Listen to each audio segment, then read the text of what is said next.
Welcome listeners again to the second part of our discussion on glaciers, and it is a part of our discussion in the series of lectures on fundamentals of geology.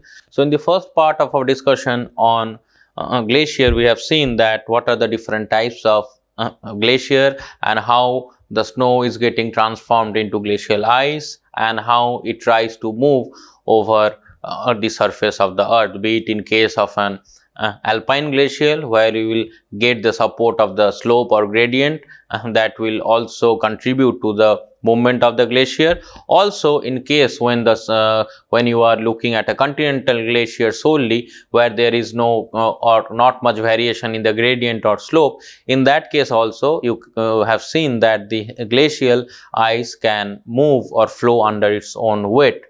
So just because of the presence of the melt water that is being generated under pressure of the thick ice over a bedrock, and in that contact between the ice and the bedrock, the ice will try to, the lowest part of the glacial ice will try to go into melt, and that will lead to the loss of cohesion and friction along that surface, leading to the movement of the glacier from one part to another part.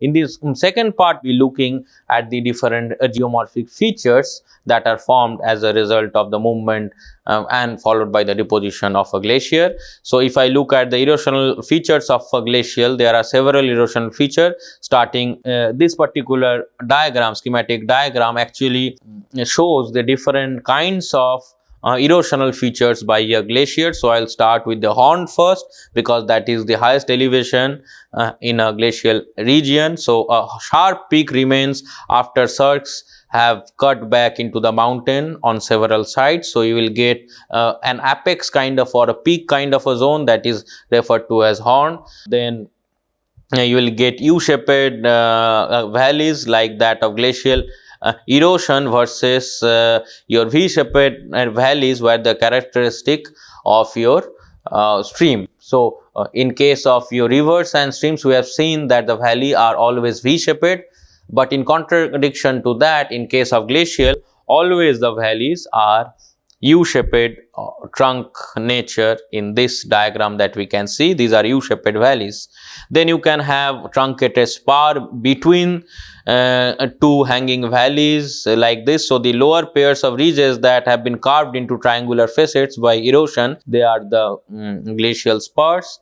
Then you can think of a hanging valley, that are the tributary streams that remain high on a valley wall, similar to that of a tributary of a river. Here this is a tributary of a glacier. So this is also a glacier that is contributing to the larger glacier. Then you have the arete. It is a narrow ridge that you can think of that separates two valleys or two cirques sometimes as well. It is typically formed when two glaciers erode parallel U-shaped valleys. In that case, you will get between the two U-shaped value, what you will get, you have two U's like this. So in between there is a ridge like structure that will be referred to as your arete. Then you have a specific kind of erosional feature that we get to see found by a glacial, that is Rucho Mutoni. So a Rucho Mutoni or sheepback is a rock formation created by passing of a glacier. The passage of the glacial ice over underlying bedrock often results in asymmetric erosional forms as a result of abrasion on the straw side of the rock and plucking on the lee side. So you can see there is a bedrock, so your ice sheet is moving like this. So this is the zone of abrasion where your glacier ice is plucking materials, abrating materials from the surface of the gentle slope. It is abrading material, and on the steeper slope it is simply behind this barrier, it is depositing the rest of the material, like we have seen in case of wind as well, that in the formation during the presence of a natural barrier, when the wind passes, it abrades the material on this side and finally deposit the material on the other side of the natural barrier. So simply it is like this. So if a bedrock is like this, so your ice sheet is moving, you have this zone of abrasion, and finally all these materials are getting into this low pressure zone. So there is again a very beautiful geomorphic expression of a Mutoni, you can see in this field photograph. Then you can have this structure that is crag and tail. So that is also very similar to that of your Mutoni, or your like the example I was giving with reference to the aeolian transport with a natural barrier. So if there is, again, for example, there are two softer rocks on the two sides of a resistant rock. For example, this is a resistant volcanic rock surrounded by softer limestone. So what will happen whenever the glacier will flow over it, so it will pluck and abrade the material that are present on the softer limestone part. So it will finally, after abrading the material, it will start depositing towards the lee side. Here I'll not say lee exactly, because it's an oval shaped, or and you can say a curved shaped resistant rock that is present. So it will start to deposit it on the other side or behind that natural barrier. So again it will be deposited. So the less resistant rock gives the tail, and obviously the more or the hard rock will form the crag. So this is again an example that the glacier here, I can say, has moved from left to right of this particular crag and tail structure. Now if I am looking at a crag and tail structure, you can have a direction of glacial movement like this, where this is your naturally resistant rock and your glacier is moving in this direction, depositing the glacial materials transported by the glacier on the other side. So you can say the crag and tails can range in size from tens of meters to kilometers in length. The tail always points in the direction down the ice. So that is the, so this is the tail of this crag and tail structure. So this is the tail. So this will always point towards the direction of your movement of the glacier. So some other erosional landscape that are associated with glaciation include rounded mountains. The Canadian Shield has been flattened by most recent period of glaciation. Then grooved or striated bedrock. Rocks carried by glacier have carved tracks into bedrock, and glacial polish like this one, simply like the mechanism I was describing with the help of a sandpaper in our first part of our discussion, that the kind of this surface has been polished with the help of a sandpaper. So this is the smoothening by fine grains embedded in the glacier like a sandpaper. So this will give you striations, and these striations, remember, the long direction or the length direction of these striations will always give you the direction of the movement of the glacier. Then the most important depositional features formed by glacial are the moraines. So there are several kinds of moraines. So when glacial ice melts, obviously the rocks or particles, sediments that are being carried by the glacier will get deposited, and that have been carried earlier by the glacier. So you will get piles of these deposits, and these are referred to as moraines. So you can have this schematic representation where two glaciers are meeting, and they are finally depositing, or they are kind of going into melt at the terminal moraine near the outwash plain, where you will no longer get any glacial, because it will be more of a flat surface near the sea, or where the glacier is, in case of a continental glacier or an alpine one, when it is losing the slope or it is going in a flat surface, that is, or plain surface, that will be your outwash plain.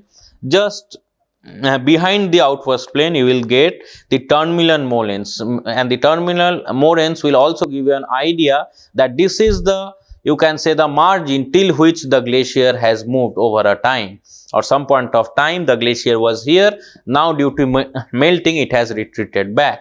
So the final load will be deposited at the terminal end of the glacier. That's why it is referred to as the terminal moraine, because the final margin or the final reach where your glacier can reach is your margin or the end point of that glacier. So that's why it is referred to as terminal moraine, sometimes as end moraines as well.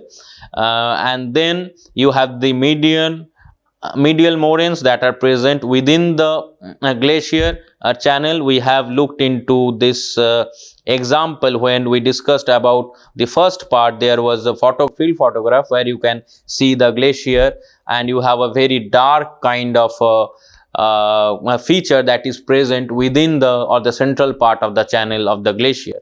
So these are your medial moraines, that means the sediments that are getting deposited at the center of the glacier, and you also have lateral moraines, that means sediments which are rocks that are getting deposited on the side of the channel. So these are the different types of moraines that you can think of. So in case of an alpine or continental glacier, when it is moving from one side to another, till when it is moving at a certain distance, that the final one, after this there is no more movement of the glacier. After this the melt season will start and the glacier will start to retreat behind. So that will be considered as your terminal moraine. Then after it starts to retreat, the glacier will now retreat back up the slope or from where it came. Then it will start to also deposit during the melting of the ice. It will start to deposit the rest of the material that is already present within the glacier during its process of plucking and abrasion. So that is already present. So now it is going under melt. So you will get these ground moraines and recessional moraines. So these are your medial moraines that are present at the center of the channel, your materials or sediments or rocks that are coming from two glacier movements like this, and they are meeting in a broad channel. So whatever material is coming through this one or through this one will get deposited at the contact between the two glacial. So that's why you can think of the formation of your medial moraines like this. Then you have also lateral moraines, which are characteristic of individual moraine. So you will get lateral moraines for both your individual channel, as well as you will get median moraines for both individual channel. If they also meet, they will also form median and lateral moraine. Then you have other depositional features which are quite important to get information about the history of a glaciation or the events related to a movement of a glacial. So the first one is your till. Till refers to the unconsolidated, unsorted, unlayered rock debris carried and deposited by a glacier. So the rock finally, after the lithification of till, will form as a tillite. We will be discussing about that. Then you can have also some erratic glacial deposits, like a glacial. Erratic is a glacially deposited rock differing from the type of rock native to that particular area. So if you are getting, for example, you are getting a large chunk of a metamorphic rock that is simply sitting on top of your sedimentary rock, or a sequence that only has some sedimentary rocks, or the rock sequence which are strictly sedimentary in nature. A large chunk of a rock which is completely a metamorphic rock, be it for example some gneiss or some schist, is kind of trapped within in the rock sequence that is sitting. So you can say that this can be a result of a transportation from one part to another part, and this erratic kind of glacial or erratic deposits are very characteristic in case of a glacier, where you are transporting that chunk itself within the ice. And just if I want to differentiate it from because this kind of transport can also happen in case of a river. But how to differentiate between that in case of a river, what will happen to that large chunk, that during its transport it will be continuously weathered mechanically and chemically, leading to a more, you can say, rounded nature, or it will try to attain the shape of a sphere. Or I can only say, if I don't go into sphericity,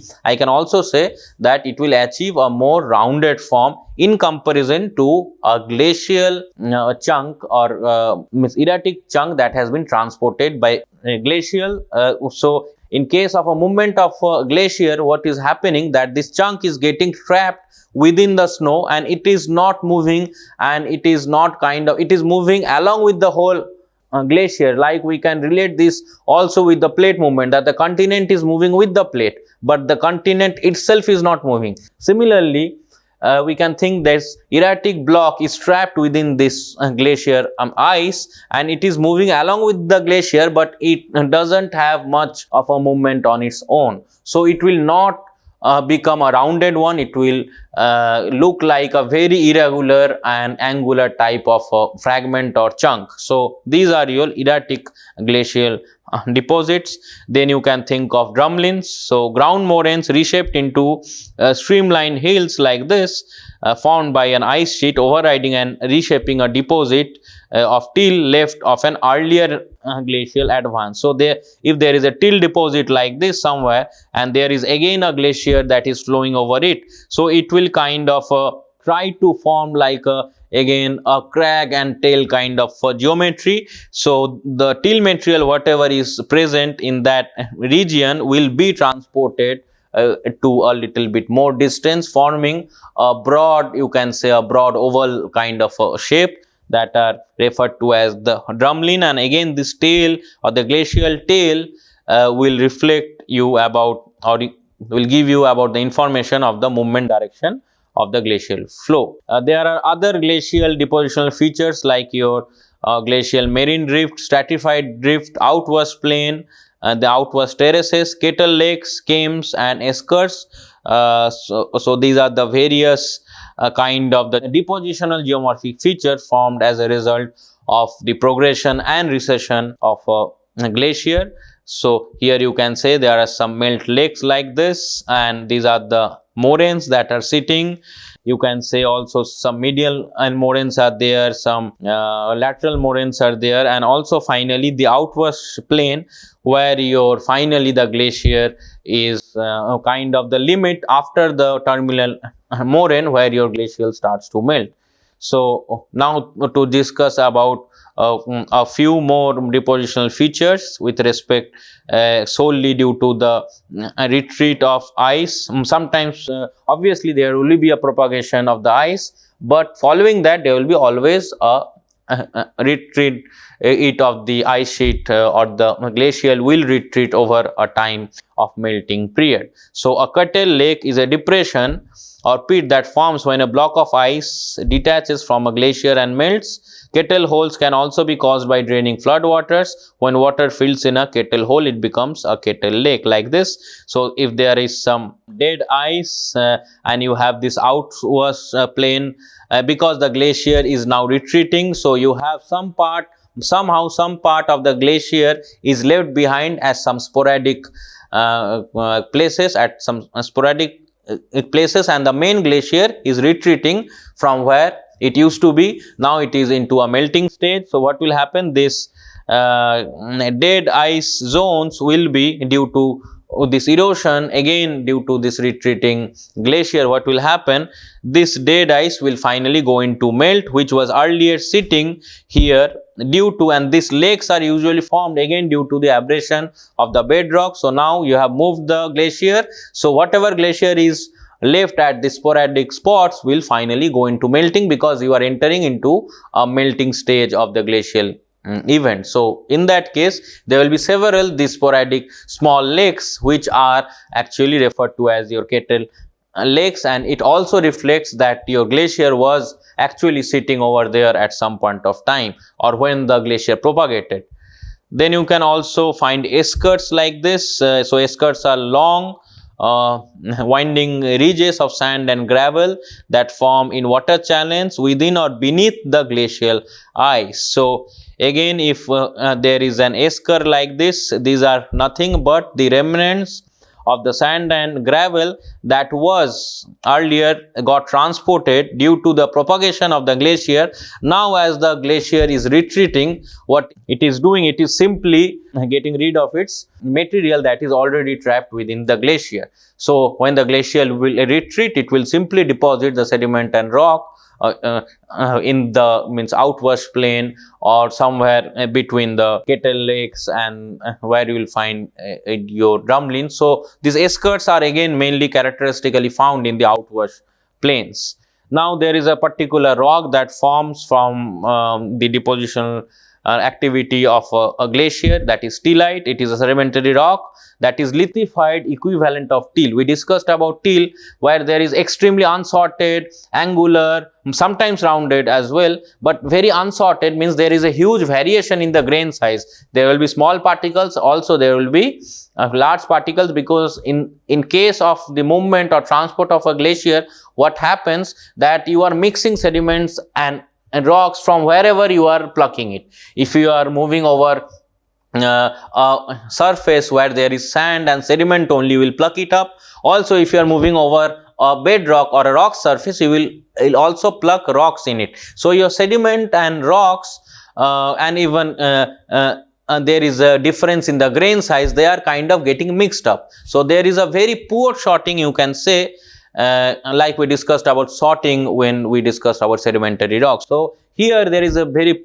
poor sorting in the material, that is steel. So you will get larger, coarser grains, you will also get finer grains, and different ranges of grain size you will get. So tills are unsorted sediments deposited by glacial ice in a variety of environments. So tillites are now the resultant lithified or consolidated masses of this till or unweathered blocks and glacial till in a rock flower matrix. So these are very poorly sorted. Just by looking at this kind of unsorted till deposit, which are referred to as tillite, you can make out that there must be an event of glaciation at some point of time at a particular place. So these are also kind of signature or evidences of glacial event in the past. For example, somewhere, though presently in arid climate, somewhere you are getting tillite. So definitely it should occur to you that though presently or currently it is in an arid climate region, but at some point of time, if I can date this glacial event also, then I can refer to that glacial event based on the presence of this tillite, that at some point of time there has to be a glacial event that resulted into the formation of this kind of a rock, that is tillite, which is very unlikely to be formed in a arid region that is currently in arid condition. And finally, your outwash plain. An outwash plain is a flat, wide area that forms in front of melting ice. It is also known as sandur or sandar. These are well sorted glacial deposits. So these are well sorted because there means here you are finally at the margin or at the termination of a glacier, you are continuously plucking up materials and start to during its retreat, when it is starting to deposit, then in that case the material which has been transported at the front of the glacier will be deposited first. Then as it retreats, it will start to deposit the rest of the fragments that are trapped within the glacier. So that's why it is on the frontal part of the glacier you will only get some sorted material or sorted sediment. So in outwash plain like this one, this is the front of the glacier, and where it finally meets a sea, or you can say it is becoming plain region. So your meltwater stream will start to form here, and rivers can also originate from here. So this is the outwash plain, and this is just beyond the limit of the terminal moraine. So terminal moraine also separates the zone of accumulation and zone of your wastage, like we discussed in the first part. So there is a kind of a margin between the zone of accumulation and you have this zone of wastage. So wastage, why? Because the glacier is going into melt, so that's why it is getting wasted. The rest of the zone is the zone of accumulation where the glacier is present. So also, but obviously whenever there is a retreating, you can say retreating glacier, then there, apart from terminal moraine, also there will be some ground moraines that are present, and obviously medial and lateral moraines will be present all along a glacial valley. Just to refer to the major events of glaciations in the past in our Earth's record. So if I say that the age of the Earth is about 4.5 to 4.6 billion years, then there has been 5 distinctly recorded glacier events, large scale glacier events in the past. The first one is referred to as the Pongola event during the 2.9 to 2.8 billion years ago. Then your Huronian period of glaciation that took place between 2.4 to 2.3 billion years. So this is an Archean glaciation event, Pongola. Your Huronian is your Proterozoic glaciation an era, Proterozoic glaciation event, and you also have this Cryogenian one, which started in the Proterozoic time, in late Proterozoic time, but it ended in the Cambrian time. So that is a Cryogenian glacial event. Then you have also an Andean Saharan glacial event at the time of 450 to 420 million years ago.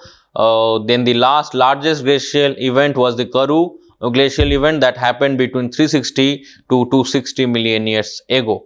So, and obviously now if I refer to the past 4,50,000 years, pretty recent, with respect to the geological time scale, we have gone through billion years of time. So I'll say that 4,50,000 years is pretty small in comparison to 4.5 billion years. But still, if I look at this frame now in the late Cenozoic era, there the temperature here, it is in degree Fahrenheit, not in centigrade.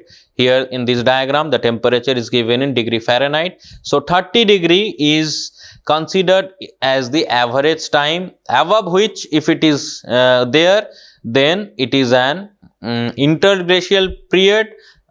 Beneath it, if the temperature of the earth is below 30 degree Fahrenheit, then it is considered under an event of glaciation. But if the temperature is more than the average temperature of the earth is more than 30 degree Fahrenheit, in that case it will be considered under interglacial period. So there is a continuous sequence of glacial and interglacial period. Some people believe that we are now presently in a glacial event, but as the global temperature is increasing every year a little bit, so we are going from a glacial period to a interglacial one. So there are controversies based on that. There are debates. I will not go into that, but just to give you an idea about the glacial and interglacial cycles, it is the 30 degree Fahrenheit average temperature of the earth. So if it is below that, we will consider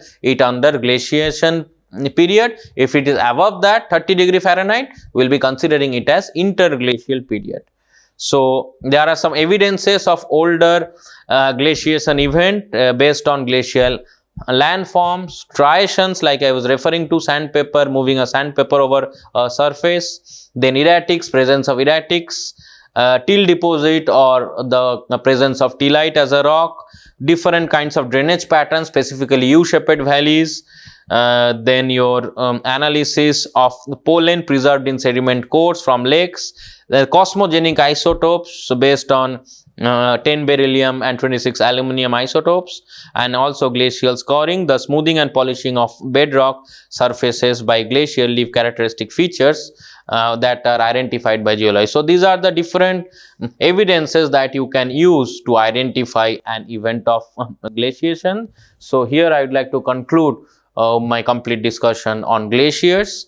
I mean, how glacial form, how glacial erode, and finally how the different depositional landforms are being formed under the action of a glaciation event. So here I would like to conclude our discussion on glaciation. Next we will move to the different erosional and depositional landforms related to coastal systems. Thank you.